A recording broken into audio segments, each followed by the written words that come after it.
Good afternoon. I'm George Latimer, Westchester County Executive, and welcome to our Westchester Weekly Update. Today is Monday, April 1st. I was very tempted to have one of my grandchildren open up with that opening line since this is April Fool's Day, but we decided against it. We want to give you a very serious, straightforward report of some of the issues that are involved in Westchester County today, as we do each week. I'll be joined in a few minutes by our Deputy County Executive, Ken Jenkins, and we have a couple of speakers today. Our first Deputy Commissioner of the Department of Environmental Facilities, Lou Vitrone, will be with us here to talk about April as Earth Month. It once was Earth Day for Single Day. Now there's a month-long activities that respect our environment, and Lou will talk about some of those things that are coming up. In a few seconds, I'll be introducing, the town supervisor of Ossining, Liz Feldman, who will give an update as part of our Municipal Partners Program. As you know, if you follow this every week, we have someone from one of the towns, villages, or cities to give us an update on what's happening in their community. 45 different communities all across Westchester County, each one with their own vibrancy, their own issues, and their own activities. And so we try to give you that flavor, and we're very happy that Supervisor Feldman can be with us today. We are going to talk a little bit about the Emlyn Theater, which is a terrific facility located in the village of Mamaroneck, a great artistic center of entertainment and activity. And David Bander, who's the executive director, will be here by video to give us some information on that. And then we'll talk an update on a few other things that are happening, including the state budget. But first, let's go to our municipal partner. Liz Feldman is serving in her first elected term. She was appointed to fill a vacancy previously. You may recall prior town supervisor Dana Levenberg went on to be elected to the New York State Assembly. And so Liz, who is a member of the council, was selected by her colleagues to become supervisor, and then in the fall election of 23 was elected to her own 2-year term. In addition to her public service, she's been very active in the Ossining community. Anytime I'm there, I see her doing something. And Ossining is a very large, vibrant community. As she will explain, the town has an area outside the two villages that has responsibility, the town government has responsibility for, and then the village of Ossining, which is what we think of as Ossining, where the business district is, and the train and Sing Sing and so forth, and then also the significant portion of the village of Briarcliff Manor. We had Mayor Steve Vescio on a few weeks ago, so this is now the town that wraps around most of that village. But we're very happy to have Liz with us, and so without any further ado, Ossining Town Supervisor, the Honorable Liz Feldman. Liz, thank you for being with us today. Thank you so much, George. Thanks. It's an honor to be here. It's all yours. Hi. Happy April Fool's Day. And happy Earth Month. The town of Ossining is located on the banks of the Hudson River, 35 miles north of New York City. We have about 40,000 people in town. The village of Ossining having the bulk of the people, 27,000 people. Briarcliff Manor has about 7,500 people, and the unincorporated area, unlike other towns, has the fewest amount of people, which is about 5,000 people. We're only 55 minutes away from the city by train, and our community is known for its affordability, diversity, and our beautiful river views. Ever committed to sustainability, I'm proud to say that we have been named a Tree City for the 25th year in a row.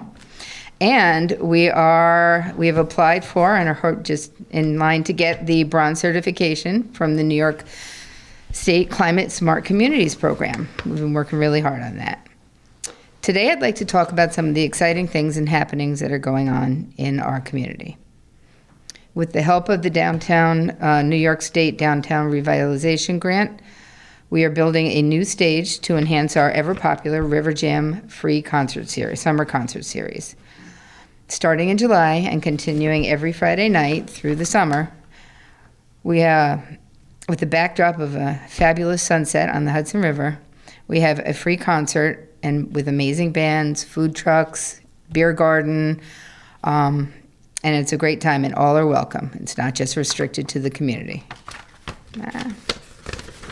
Sorry. Anyway, through the generosity of a grant with Senator Harcum, we are renovating a playground at Ryder Park and increasing the safety and ADA accessibility by including a poured-in-place surfacing.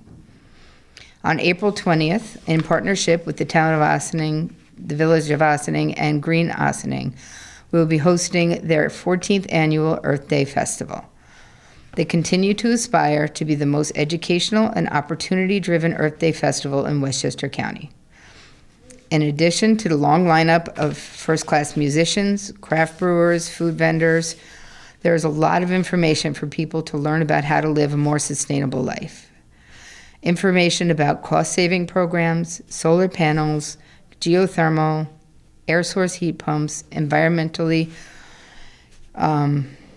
friendly gardening practices, invasive species management, and so much more will be available at this festival.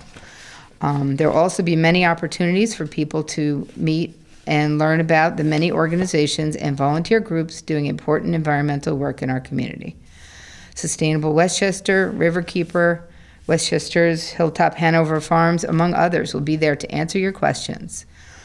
And you will be able to see our electric bus, compliments of one of the CDBG grants from Westchester County, in action as it helps ferry people from the parking areas to the festival itself.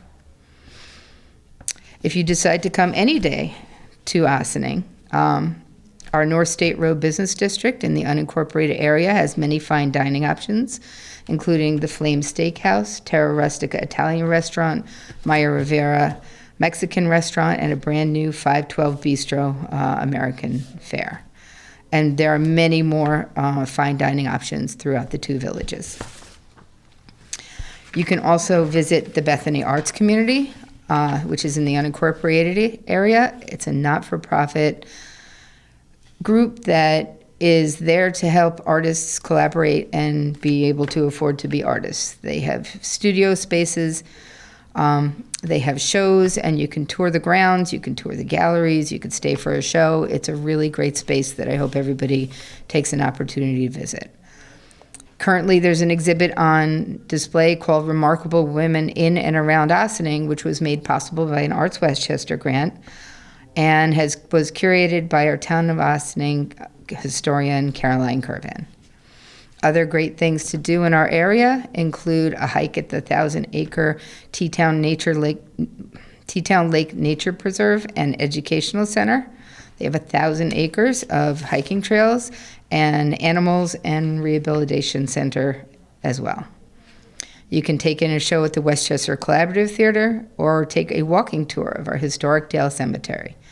And if shopping is your thing, you can go to either one of the villages' downtowns, Briarcliff or Ossining, and enjoy coffee shops, eclectic gift stores, used bookstores, very high-end toy stores, a brand new record store, craft breweries, coffee roasters, and so much more. Either way, we hope to see you soon. Thank you.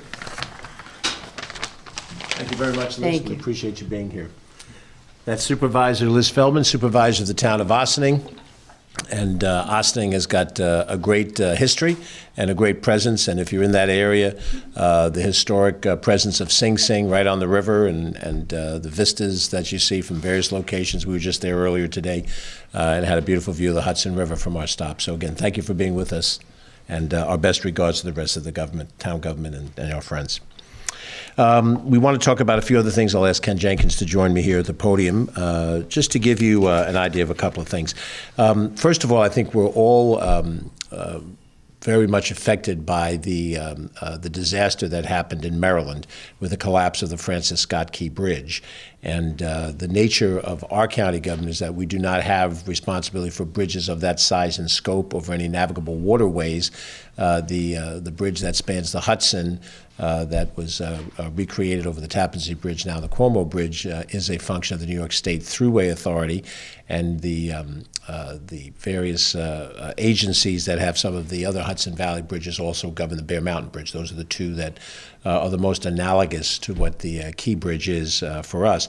But we're using this as an opportunity to take a fresh look at the various much smaller bridges that we have over waterways that may not have navigable action underneath that could cause the same kind of compromised action as at the Key Bridge. But this is an important moment in time to stop, look, and try to make some assessments of where we are. It is important to note that the things that have happened there were unique to that particular set of circumstances, and we have looked at our bridges overall, which is why we've come up with the game plan that we announced and signed legislation to spend over $50 million to repair and replace the Glen Island Harbor Bridge, which is a very important access point. You cannot get on Glen Island, where we have our largest beach and one of the second largest park and a catering facility that does a lot of business. You can't get on that island if that bridge is not operative. So we've announced already that we're doing that. So that's a sign of us responding to it. I think it's important to note as well that 2 years ago, when the federal government passed the bipartisan infrastructure bill, that the money in that bill was designated for certain types of infrastructure projects. It did not anticipate this action that happened with the Francis Scott Key Bridge. And as President Biden announced in the last few days, that is a commitment made by the federal government through the Secretary of Transportation, Pete Buttigieg, to repair that bridge. And they will be using funds that came authorized from that infrastructure bill. So something that wasn't apparent at the time that the bill came up now has become a lifeline in being able to put this back together again. The people who we lost that night on the bridge is a human tragedy, and that is now compounded by the economic tragedy of having the Port of Baltimore closed for some length of time while the old bridge can be removed and they can ensure that there can be safe passage through the harbor. Baltimore is one of the top 10 seaports in our country and a source of lots of different imports and exports. We understand a lot of the automotive trade from overseas comes through the Baltimore harbor. So there's an economic impact beyond the human side and the impact. And so we take very seriously that. But we also now can make a correlation between the human impact, the economic impact, and having money set aside from the infrastructure bill. It's not just an esoteric discussion about should you pass something or not pass something, but what is the practical impact of having done so? And in this case, it is the ability to rebuild this bridge in a way that's most important for all. So we will do our share to check on our various bridges and make sure that we're up to date on those. And then at the same time, we will tackle the Glen Island Bridge. Ken and I attended a session with the community a couple of weeks ago. This bridge project will take a period of time, over 2 years, probably close to 3 years when all is said and done from the beginning to the end of it at Glen Island. And so you can just imagine if a bridge of that size and scope, which spans just a very small channel, how much more difficult it's going to be to bring back on a replacement bridge for the Key Bridge and what that represents. But we think of our friends in Maryland, and we also recognize that if it happened anywhere, it can happen anywhere. And we want to be ready for that. So that we're thinking about that, and that's part of the dialogue. Also want to highlight that tomorrow is a primary election day in the state of New York for the presidential primary. Now, both major parties, the Democrat and Republican parties, do not have competitive campaigns. I think we understand it's common knowledge that both President Biden and former President Trump are likely to be renominated by their parties. But there is an option on the ballot if you are a registered Democrat or registered Republican to go to the polls tomorrow and vote for the individual candidates for president, and there are a couple of names on each ballot, and then for the respective delegates to the national conventions. The Republican National Convention is in Milwaukee in July. The Democratic National Convention will be held in Chicago in August, and we're being very apolitical, non-political right now. Either of those two parties, if you're a member of the party, this is a reminder that the local polling precincts in your area open at 6 o'clock tomorrow morning, stay open to 9 o'clock. Now, some of us voted early because early voting is now part of the landscape here in New York State, and it's a very convenient landscape. You can vote anywhere during the early voting period, but that's over with now. So if you want your vote to matter, you have to do it tomorrow, 6 a.m. to 9 p.m. at your local polling place, and those results will come out. And then the next round of elections are always not too far away. We had village elections in the month of March. We have school board elections coming up in May, and it plays all the way out to November when we have the general election in which the presidency will be decided. But tomorrow, presidential primary vote, Tuesday, April 2nd. Put that on your calendar. If you haven't yet voted, you have the opportunity to do so, and we encourage you to do so. Next up, we want to give you a quick update on the progress of the New York State budget. Now, we're county officials. We don't have any direct role to play in the state budget, but it's important to understand that the county and the municipal governments, the towns like Liz Feldman and Ossining and the villages and the cities, as well as the county, rely on the decisions made out of Albany. I had the opportunity to serve as a state legislator, both an assemblyman and a senator, for what amounted to 13 years in total. And this is the centerpiece of the activity, just like in November, December, doing our county budget is the centerpiece of our activity. You can You can talk about anything you want to talk about, but if you're not prepared to put money behind what it is that you're advocating for, then how serious are you about seeing that policy implemented? It takes financial resources, manpower to actually do the things that we intend to do. In a few minutes, when we bring Lou Vitrone up here to talk about environmental initiatives, it's not enough to espouse those principles. You have to actually do things to follow it up. So at the state budget, today, April 1st, is the annual deadline for the budget. Last week, it became apparent that the governor and the state two chambers, the Assembly and the Senate, had not agreed upon a final document, and so they passed a temporary spending bill that lasts through this Thursday, April 4th, allowing the government to continue to operate, pay the bills, and pay the salaries as is necessary. The negotiations between the governor, the Assembly, and the Senate, it's a three-way dialogue between the three, focuses on a couple of major issues. Housing is one of those issues. Discussion regarding a tax credit program for development in New York City, the 421A, wage requirements for construction workers that may be tied to that. Governor Hochul has a revised housing plan, very different from last year, but a proposal on the table. And the members of the legislature are pushing for new anti-eviction protections for tenants. You may hear the good cause eviction issue discussed. That's what's under discussion. And all of those are part of what is needed to be compromised to close out the budget. Under education, the governor's executive budget proposed changes to education, cuts in state aid. Negotiations between the executive and the legislature continues on this point. We have seen our state legislators come out very strongly for restoring the reduced school aid, which affects a number of the different districts in Westchester County. I had the opportunity to be at a rally in Mount Vernon and another rally in Portchester, where both were suffering from potential cuts. On the health care side, Medicaid, the governor's executive budget cut Medicaid spending over the next 2 years in order to respond to upcoming anticipated cost increases. And those negotiations are ongoing. That the county does have a direct role in that because we do pay for a portion of the Medicaid bill. We don't have any role in implementing it. We don't have any role in changing the benefits, but we do have a responsibility to pay for a certain percentage of the amount of money that's incurred by people who live in Westchester County. That's true of the other counties and also true of the city of New York. Now, both our friend Majority Leader Andre Stewart Cousins, resident of Yonkers, represents the Westchester District, and the Assembly Speaker Carl Hastie, who is right next door to us in the North Bronx, they've characterized negotiations at this point as productive, and the hope is that the budget will be completed in the next couple of weeks. Having a late budget by a day or two or a week is not a problem in the mechanics of running the state government.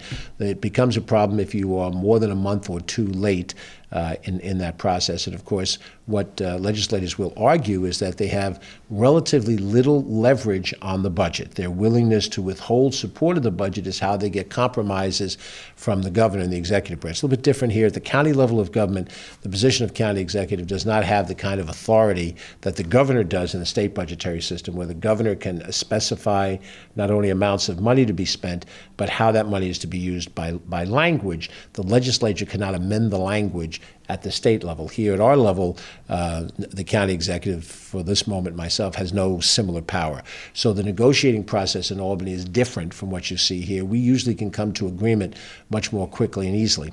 We also have a one-house legislature at the county level, which is the same as in your local governments. You have a city council, a village board of trustees, a town council. We have a county board of legislators. There's a single two-party discussion whenever we have a controversy. At the state level, having two separate houses that each think a little bit differently. They're structured a little bit differently. And again, having served in both, they both operate in a different platform of decision-making and so forth. So all of this is coming. I personally think that we're going to see some progress relatively soon, and I'm sure there'll be some announcements within the next week, perhaps 10 days, but I don't think it'll reach a crisis point. When we have the word that the state has come to closure on the budget, we're going to invite our state senators and state assembly members to join us here and give an update so that you'll get an idea of what's in the state budget. You may pick up some of the reporting, but I think both county government and state government suffer from a dearth of reporting, and some of these issues are very complicated, they're very technical, and the average person doesn't really understand. It's how come they can't get this done? What, are they lazy? Are they stupid? No, there's major issues of policy at stake, and how you decide that policy in this direction or that direction has a lot to do with how it's going to impact people. They may not understand what that impact is, but that's what you are arguing for when you have these disagreements and you try to work through them. Disagreements, though, are not intrinsically bad. It's how you react to the way you disagree that makes the difference. If it turns into vicious fighting and accusations, personal attack, or if it can stay on the merit where you're willing to show some compromise and get to a finished product. So we'll invite our state legislators to come and explain the final product when it comes and what its impacts are on all of us. Next up, Earth Month. We're going to ask Lou Vitrone to join us up here. I'm going to step out while Lou has the conversation.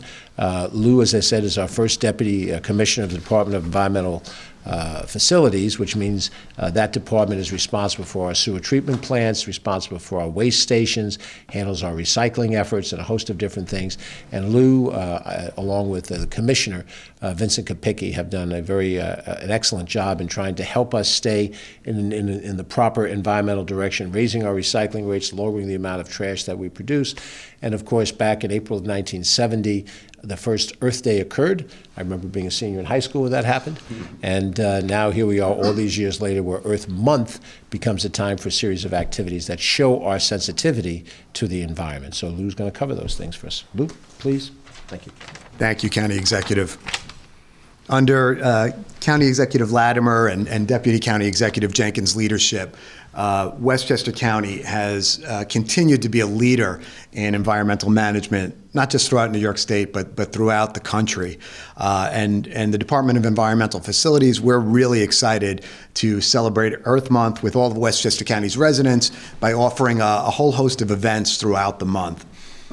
At our composted facility, which is located on the Valhalla campus, we're going to be, first what we do at the composted facility, we compost food waste, food scraps collected from voluntary drop-off programs and voluntary collection programs throughout Westchester County. Comes to our facility and we compost that material. 2 tons of food waste a week goes there. The rest goes to another compost site in Westchester County. We combine it with organic yard waste and we create a very high quality compost at the facility. And we're really excited because for the first time ever, we're going to be giving that compost away to Westchester County residents at 2 separate events during Earth Month. On April 14th, and on April 28th from 9 a.m. to 2 p.m. at our Household Material Recovery Facility, our HMRF, which is located at 15 Woods Road on the Valhalla campus, right next to the composted facility. At the HMRF on those dates, we're going to be giving away compost to residents, but you must register for those events to be eligible to pick up compost. So to register for those events, please go to environment.westchestergov.com/composted. That's environment.westchestergov.com/composted, COMPOSTED. We've also scheduled 2 Household Recycling Day events for Earth Month on April 20th at FDR State Park in Yorktown Heights and on the 27th at Sprain Ridge Park in Yonkers. Both events are from 9 a.m. to 3 p.m. There's no need to register for these events. Not like the compost giveaway event. You don't need to register for the HRD events. You just have to show up with your material, and you can bring virtually any material that's not collected curbside by your sanitation department. And that includes household cleaning products, fertilizers, pesticides, rechargeable batteries, textiles, paints, electronic waste, tires. There's much more. I'm sure I'm not going to cover everything, so go to environment.westchestergov.com. You'll get more information about those HRD events, also more information about what you can bring to those events. If you can't make it to those events, or you don't want to wait online at those events, that's not a problem either. Our Household Material Recovery Facility that I spoke about earlier, our HMRF in Valhalla, accepts all of the same materials that you can bring to the HRD events. But you do need to make an appointment to visit the HMRF. And to do that, again, visit environment.westchestergov.com. We'll also be recognizing those residents, students, businesses, organizations, institutions throughout Westchester County that have made a significant contribution to Westchester County's local environment over the past year. And we're going to be doing that at our annual Eco Awards that are being held this year on April 18th at Glen Island Park in New Rochelle. That's from 3 p.m. to 4 p.m. on April 18th. So I covered a lot of events. These events are not just offered in April. DEF and Westchester County, we offer these events throughout the year, so please be sure to visit the website I mentioned, environment.westchestergov.com. You'll find updates on our public events, and you'll also find information on our environmental and recycling programs. For even more information, please be sure to visit the Westchester County DEF Facebook site. Thank you. Thank you, County Executive. Thank you very much, Lou. Lou Vitrone, who is our first Deputy Commissioner of the Department of Environmental Facilities. He and the team over at DEF have done an excellent job of putting this together. I also want to compliment, he's joining us today, Peter McCart, who is our Director of Sustainability. I use that as a general phrase. His actual title involves energy and a host of other things. But he, too, has been a great leader on these issues, and we're very appreciative of his responsibilities along with Lou and those teams. Let me mention that this past week obviously was an important week in the religious holiday seasons for those who are Christian. And because Friday was Good Friday, we did not recognize another day that Friday is recognized as, which is Vietnam Veteran Memorial Day, Remembrance Day. So next week in our 2 o'clock update, we're inviting an individual or two to join us here who are those who have served in Vietnam to talk a little bit about the experiences that they've had and to show the respect for those veterans and what they represent during their time. The years are going by pretty quickly. When I was a young man, the veterans of World War I were still alive. The World War II veterans were my father's era people. And Vietnam was almost a contemporary situation, a little older than me, but within that same time frame. Now, the Vietnam vets are those who have reached retirement age, and we want to make sure that we recognize the sacrifices they made at that point in time, what amounts to periods of time now that date back more than 50 years ago. So nonetheless, we'll talk about that next week for a date that was established on the calendar as March 29th. It just happened to overlap this year with that. I'm just going to briefly mention that there was a news article in one of the weekly newspapers that drew into question our administration's efforts toward families and children, particularly those of people of color. We're going to have a more substantive conversation about this as a separate standalone point. We will invite Leonard Towns, our our Commissioner of Department of Social Services, maybe some other individuals as well, to talk about the monies that we have set aside for child care, food security programs, and other initiatives. The money we've done for tobacco cessation, invest in kids, all of these different things are important investments the county has made. And, we are in an environment of government and politics where people take positions and they announce things with a certain mindset and agenda in mind. They may fashion themselves as advocates, and they have the right with free speech, certainly with free assembly, to do those things that they want. But we know that there is an accurate set of truthful facts, and we're going to present that at a different time, not as part of this update, where we can give you some concrete information about what we have done to address those issues. Those issues remain with us in a society that is always dealing with its needs and its flaws. But I think it's important for you to understand, if you did catch those stories, that there's another side of the story. We're going to be happy to present that to you with substance and with facts, but we'll do that at a different time, all of the different things that we've done here in Westchester County to address those different things. Moving to the area of arts, we had some discussion about arts programs here. Previously, we had Janet Langsam here and other people in the arts community. And today, by video, we're joined with Emlyn Theater Executive Director David Bander. He's going to showcase that not-for-profit organization that brings world-class performing arts into the county, located in the heart of the village of Mamaroneck, just a baseball throw from the Long Island Sound. Emlyn Theater has been around for a long time. It has entertained and educated many people in our community, all across the age route, from young to senior citizens. And we have this video, which I think tells us a little bit more about the Emlyn Theater. Hello, my name is David Bander, and I'm honored to be the new executive director of the Emlyn Theater. The Emlyn has been a cornerstone of the Mamaroneck community and a cultural destination in Westchester for over 50 years. A unique and intimate arts venue, we're known for our high quality and affordable programming, appealing to all ages and tastes, presenting over 100 events per season, including music, dance, film, comedy, and more. Our family and school programs serve over 5,000 people annually and are frequently a child's first experience of live performing arts. When we say we have something for everyone, we mean it.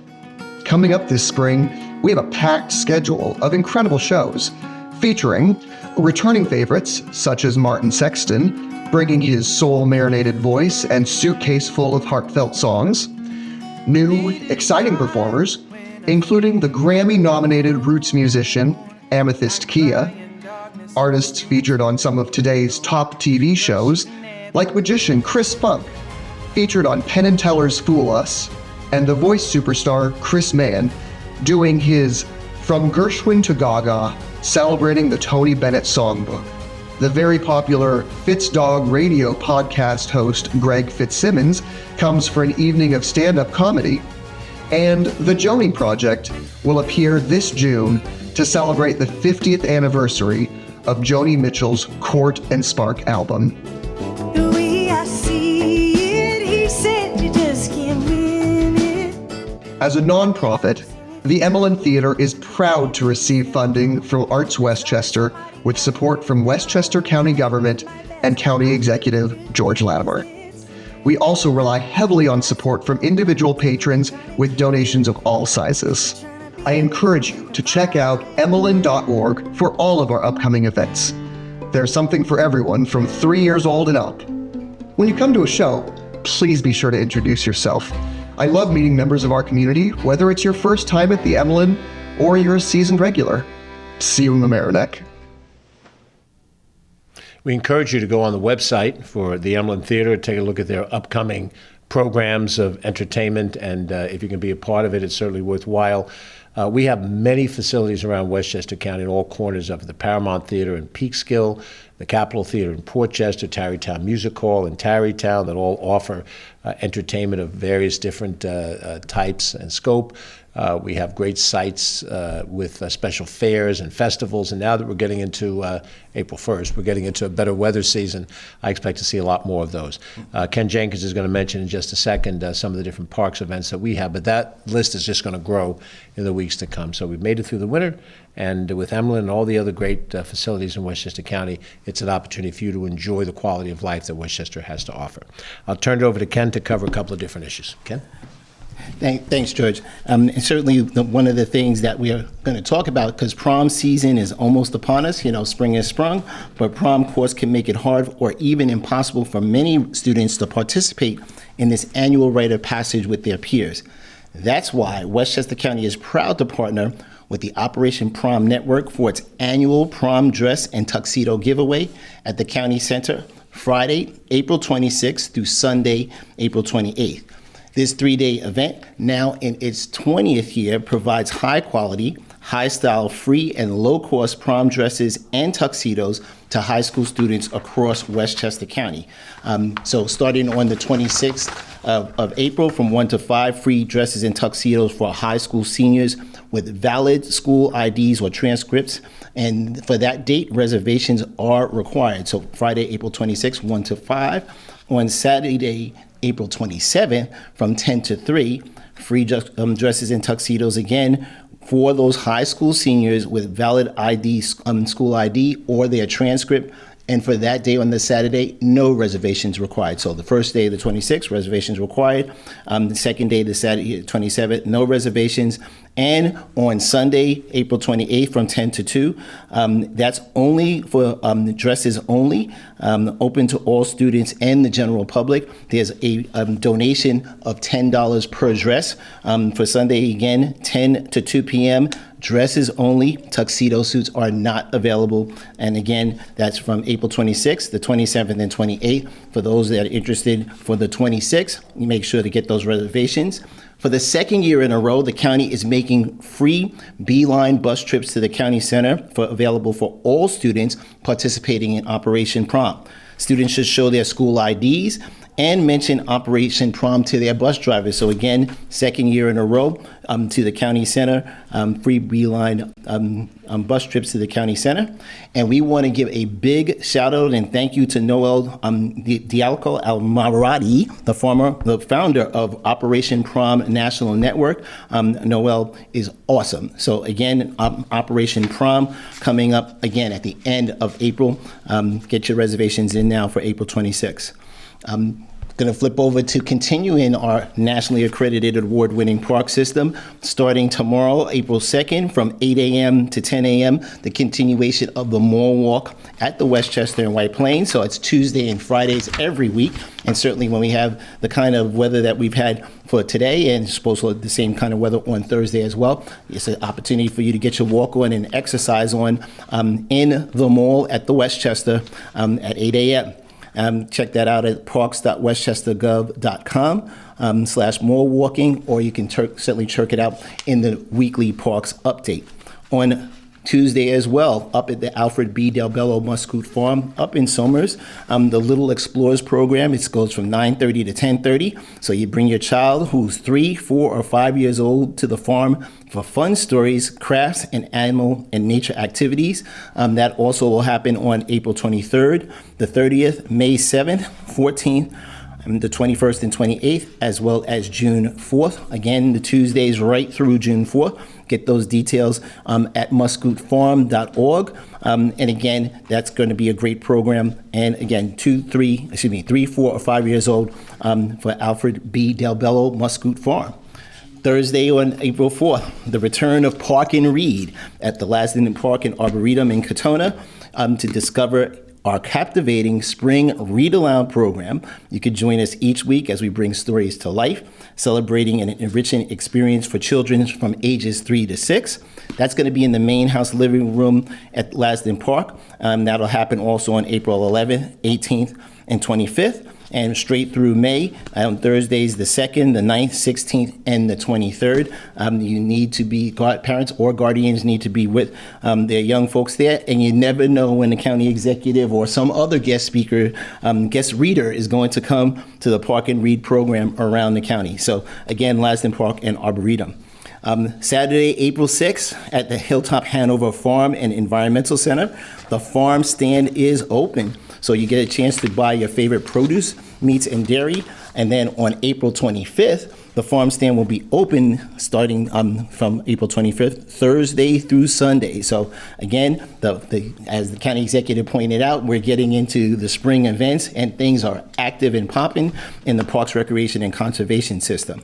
Finally, on April 6th from 11 to 3 p.m., the Old Time Music Jam session is going to happen at Hilltop Hanover Farm and Environmental Center up in Yorktown Heights. So you'll get an opportunity to join our community of old-time musicians in the historic house for a monthly jam session, and it is free. So again, that opportunity you can see on at hilltophanoverfarm.org, or again, it'll be in our weekly newsletter, the Parks e-newsletter. Make sure you sign up for that by going to parks.westchestergov.com.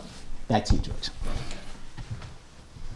Thanks very much, Ken. And there is a new calendar that is now out for April, May, and June, all of the different parks events that are happening all across the county. So you now can get a copy of that from the Parks, Recreation, Conservation Department. You can certainly call our offices at 995-2900. We'll pop one in the mail to you. And then you should also ask to get the list that's now been published of the various cultural heritage festivals that we have every year. Most of them are held at Kensico Dam Plaza. A couple of them are at Ridge Road Park. And they begin May 19th. Now, that's a month and a half away, but they run from mid-May until the end of August, and they cover all of the different mosaic elements of Westchester County. The first one off the bat is the Polish American Heritage Festival. That's on the 19th of May, and the weather will be a lot better then than it is today. But ask and get a copy of both the calendar for the next 3 months and the heritage celebrations, and you'll know exactly what's up. And then, of course, every week, listen to Ken, and he'll cover those issues with you as well. Let me just close out the report by wishing all of our Christian brothers and sisters a very happy and healthy Easter celebration, a Resurrection Day celebration, which just was completed yesterday. That completed the season of Lent, a season of penitence and contemplation, and of course last week being the most holiest week of the year for our Christian brothers and sisters. Our Muslim brothers and sisters are still going through the month of Ramadan, which involves fasting and the same contemplation and penitence. That will come to a close on Tuesday, April 9th. That's a week from tomorrow, with the celebration of Eid al-Fitr, which is on April 10th. And as in both faith traditions, when you complete a period of fasting and sort of self-denial, there was a wonderful celebration. So we look forward to all of our Muslim brothers and sisters enjoying the completion of their Ramadan period, which is coming up very shortly. And then just looking ahead a little bit later in April, the Passover season begins for our Jewish brothers and sisters. That starts on Monday, April 22nd, 3 weeks from today. We'll conclude the following Tuesday, April 30th. So the month of April is a very busy month in our major religions. And then we also have activities and events in all of our faith traditions. Some of the Christian Orthodox faiths will celebrate their Easter on a 2-week cycle after the current celebration that we just had the other day. So we look forward to reaching out to all of our friends of faith and celebrating with them and having a common joy that we all have as fellow neighbors and friends as we see each other's cultural heritages and also our religious traditions. I'm George Latimer. Thanks for watching. We'll report back a little bit later, as I mentioned, on some of these issues that relate to children's services, and we'll certainly be available should there be any emergency issues that we want to talk about. But until then, have a wonderful week, good, safe week, and we'll see you soon.